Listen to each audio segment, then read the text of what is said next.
드디어 정말 많은 라둥이들이 정말 매일같이 DM으로 요청 주신 하얘지는 법 영상을 드디어 들고 왔습니다. 정말 이 정도로 까무잡잡했던 제 피부가 파운데이션 호스로 19호가 될 수 있었던 저의 모든 시크릿 비밀 병기들을 정말 사소한 생활 습관부터 시작해서 이 도움받았던 제품들까지 전부 다 알려드릴 테니까요. 지금 시간이 없거든요. 얼른 시작해 볼게요. 일단 내 피부가 어디까지 하얘질 수 있는지 이것부터 정확히 아셔야 합니다. 자, 우리 몸에서 햇빛을 가장 못 보는 부위가 어디죠? 엉덩이죠? 거기를 한번 체크해 볼게요. 그 엉덩이 피부톤이 내가 최대치로 하얘질 수 있는 피부톤의 밝기입니다.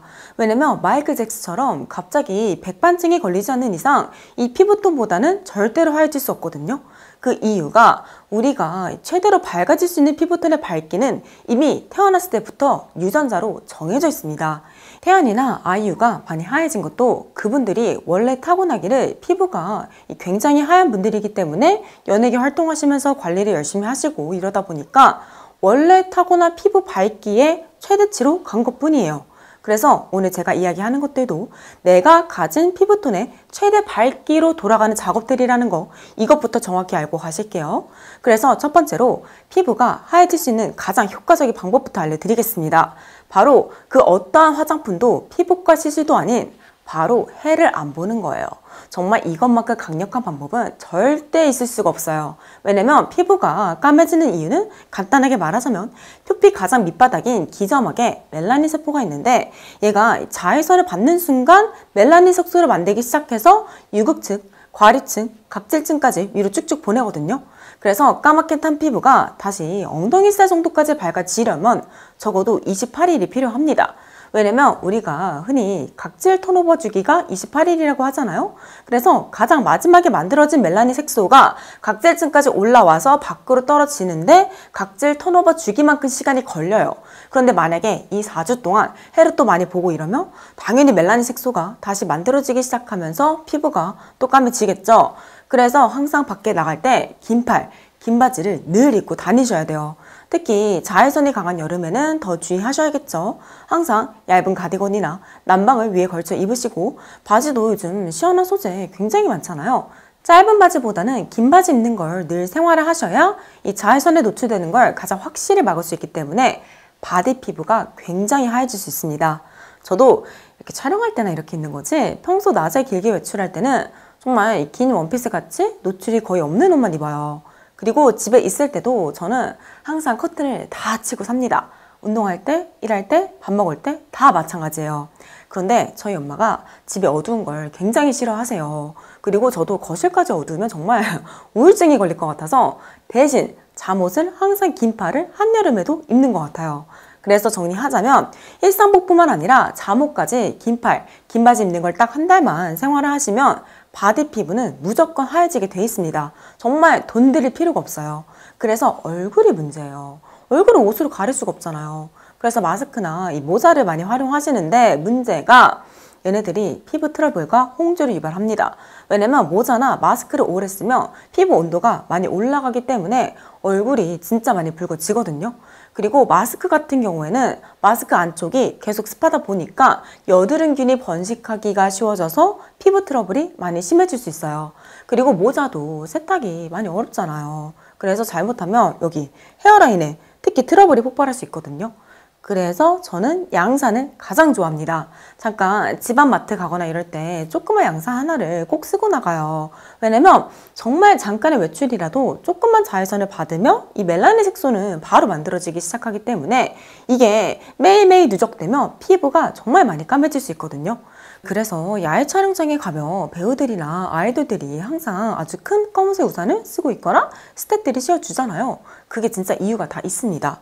그리고 사실 피부가 하얘지길 원한다는 건 그 안에 다양한 의미가 같이 담겨 있어요. 보면 단순히 피부 밝기만 밝아지는 걸 원하는 게 아니라 붉은기, 잡티, 트러블 이런 거 하나 없이 피부톤이 전체적으로 균일하면서도 피부결이 매끈해서 피부가 맑고 투명해 보이길 원하는 거잖아요. 그래서 사람들이 자외선 차단제를 실내에 있을 때도 꼭 발라야만 피부가 많이 하얘질 수 있다는 걸 알면서도 이 망설이는 이유가 선크림만 발랐다 하면 피부 트러블이 폭발하거나 아니면 막 피부가 붉어지고 예민해지면서 난리가 난다거나 이런 문제 때문에 내 피부톤이 조금 어두워질 수 있다 하더라도 차라리 안 바르고 말겠다 이거잖아요. 그런데 내가 일도 하고 사회생활도 하고 이래야 하는데 이 365일 항상 양산 쓰고 커튼 치고 이 긴팔 긴 바지만 입고 살 순 없잖아요.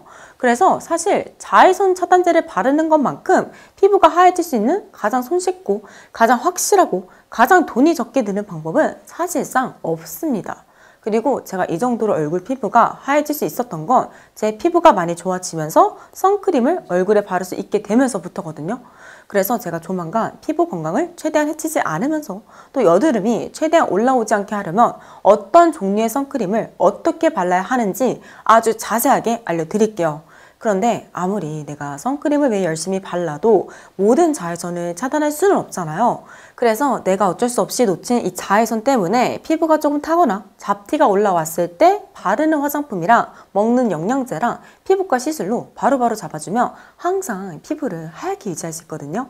그래서 바르는 제품부터 설명하자면 크게 3가지 성분만 기억하시면 됩니다. 비타민C, 나이아신아마이드, 레티놀.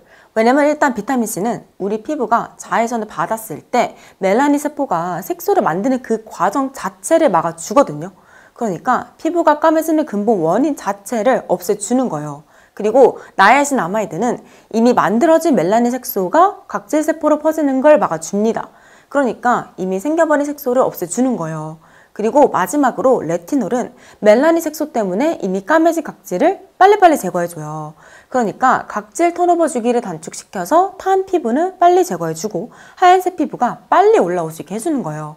그래서 다시 돌아와서 가장 강력한 미백 성분인 순수 비타민C 제품부터 말씀드리자면 저는 스킨스티커즈 C 페럴릭을 가장 즐겨 썼는데 얘가 가격대가 좀 있다 보니까 가끔 피지오겔이랑 최근에 구달 거도 처음 한번 써봤는데 괜찮더라고요. 그런데 만약 피부가 많이 예민해지면 어떤 제품이든 간에 순수 비타민C 자체가 피부에 자극이 좀 많이 되다 보니까 조금 효과는 떨어지더라도 피부 자극은 훨씬 덜한 비타민C 유도체를 발라줘요. 그래서 구달 잡티 세럼, 랑벨 잡티 앰플, 에스트라 캡슐 세럼 이 3가지를 가장 많이 썼는데 세 제품 모두 함량은 다르지만 나이아신아마이드가 4%, 5%, 10% 이렇게 각각 같이 들어있거든요. 그리고 개인적으로 가장 순하고 자극이 없었던 건 구달, 미백 효과가 가장 좋았던 건 랑벨, 피부결도 같이 좋아졌던 건 아무래도 이 나이아신아마이드 함량이 10%로 가장 높아서 그런지 이 에스트라 제품이 가장 좋았습니다. 그래서 피부 고민과 타입에 따라 골라 쓰시면 좋을 것 같고요. 추가로 제가 순수 비타민C를 바를 때 보통 얘를 아침에 바르고 폴라초이스 나이아신아마이드 10%짜리를 저녁에 별도로 쓰는 조합으로 가장 자주 스킨케어를 했습니다. 그리고 레티놀 같은 경우에는 제가 이 영상에서 어떤 제품을 쓰는지 자세하게 설명드렸으니까요. 참고 부탁드릴게요. 그런데 이제 미백 기능성 화장품의 가장 큰 단점이 있는데 바로 피부 자극이 많이 크다는 거예요. 그래서 민감성 피부나 여드름성 피부를 가지신 분들은 피부가 오히려 예민해진다거나 많이 망가질 수 있기 때문에 정말 안 바르느니 못하는 경우가 훨씬 많거든요. 그리고 화장품은 기본적으로 진피층까지 흡수되기가 많이 어렵습니다.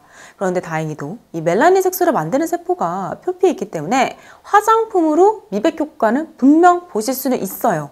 그런데 아까 말씀드린 3가지 성분을 직접 먹어서 혈액을 통해 진피에 공급까지 해주면 피부가 훨씬 더 빨리 하얘질 수 있습니다.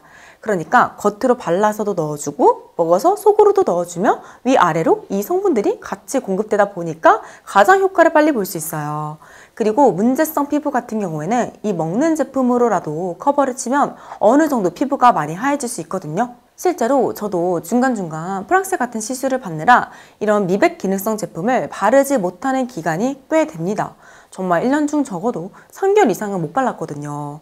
그리고 또 제가 색소 침착, 잡티, 그리고 피부톤이 밝아지는데 효과를 많이 본 피부과 시술이 몇 가지가 있어서 다음 영상에서는 제가 어떤 영양제랑 어떤 음식이랑 어떤 피부과 시술로 피부가 많이 하얘질 수 있었는지 알려드리도록 하겠습니다. 그럼 오늘 영상이 도움이 되셨다면 구독과 알람 설정 부탁드리고요. 저는 다음 2편으로 얼른 돌아올게요. 감사합니다.